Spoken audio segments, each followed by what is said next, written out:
Mark Consuelos sat for a long moment in the quiet dressing room and let the silence settle around him like an old coat. The man who had spent decades playing confident, often roguish characters on screen, the same man whose laugh had filled living rooms across the country and whose familiar face had become synonymous with morning show banter, found himself small in the seat, palms pressed together as if to hold himself together. His announcement that evening was not the kind of headline he or anyone close to him ever imagined.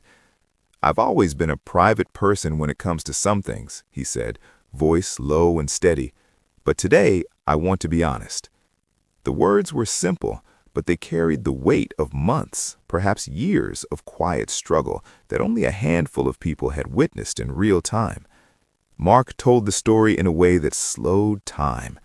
There was no dramatic reveal of names or diagnoses.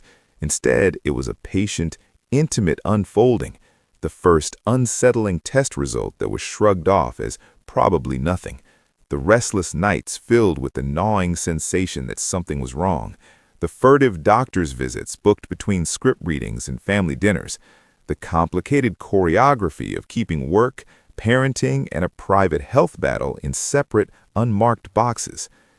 For fans who had followed his life, the marriage to Kelly Ripa that felt both enviable and warm, the constant stream of snapshots and interviews that had made them feel like friends at the kitchen table, the news hit like a sudden winter squall. Social media erupted almost immediately, stunned disbelief, prayers, memories of moments when Mark's quick smile had brightened a difficult morning, and a collective urgent wish to backfill years of obliviousness with support and love. But what made the revelation so affecting was the way Mark spoke about vulnerability. He refused to make his illness the centerpiece of his identity. "This is not the thing that defines me," he explained, eyes fixed on the camera. "It's part of my story now, but it's not the whole book." The honesty struck a chord. There were no sensational details, no lurid imagery to bait clicks, merely the pared-down realism of someone saying, "This happened to me, and I'm going to tell you how it's changed me." The account of the first few months was filled with small human moments. He described a partner who met him with understanding rather than panic, callers who layered the mundane with tenderness, and the surreal experience of reading lines on set that suddenly felt like a different language because his head was full of medical terms he'd never wanted to learn. He spoke of nights when he and Kelly sat in the kitchen and let their children sleep on, while parents to parents they argued about how much to tell them and whether shielding them was a kindness or a falsehood. Fans were quick to offer their own stories in return. The comment sections, usually a place for memes and quick takes, became repositories of confessionals and solidarity. "My father had the same thing," one wrote, "and it was the kindness of strangers that got him through." Another shared a quiet admission. "I have been afraid for months. Your words tonight helped me breathe." In the strange, anonymous intimacy of the internet, Mark's openness prompted a flood of private truths, a chorus of strangers revealing fears they had tucked away for years. There were also practical ripples. Colleagues who had seen him in less candid moments reassured the public that Mark had been meticulous in managing his responsibilities. Producers spoke of his professionalism, friends described his stubborn humor that refused to be dimmed, and representatives emphasized that the family wanted privacy as they navigated treatment and recovery. It was a delicate balance. Fans demanded news, but the family insisted that not everything would or should play out under a public microscope. Perhaps the most moving part of Mark's testimony was the admission of fear. "There were mornings when I sat in my car and just didn't want to go in," he said, voice cracking the first time in the interview. He talked about the peculiar humiliation of being physical when your body feels foreign to you, the way the simplest tasks could feel like summiting a mountain on bad days. But alongside fear was gratitude for the doctors who explained options without sugarcoating, for the small mercies of predictable days, for the steady hand of his spouse who without fanfare handled logistics and brought humor to bleak moments. The public reaction didn't stop at comments and likes. Vigils in small communities cropped up, not as spectacle, but as neighborhood gestures, someone lighting a candle and placing it in the window, friends bringing over casseroles and coffee, strangers signing up to donate blood or to volunteer time at organizations that supported people with similar issues. The headlines that might have sensationalized instead softened, with many outlets focusing on the human element, how a public figure's candidness could shape a conversation around privacy, health, and the cultural expectations of stoicism. Medical experts that spoke to media emphasized the bravery in opening up and framed Mark's story as an opportunity for public education. They cautioned against drawing conclusions from a single account. Every person's diagnosis and journey is different, but they praised the potential ripple effect of a celebrity normalizing vulnerability and encouraging people to seek help early. It wasn't the only effect.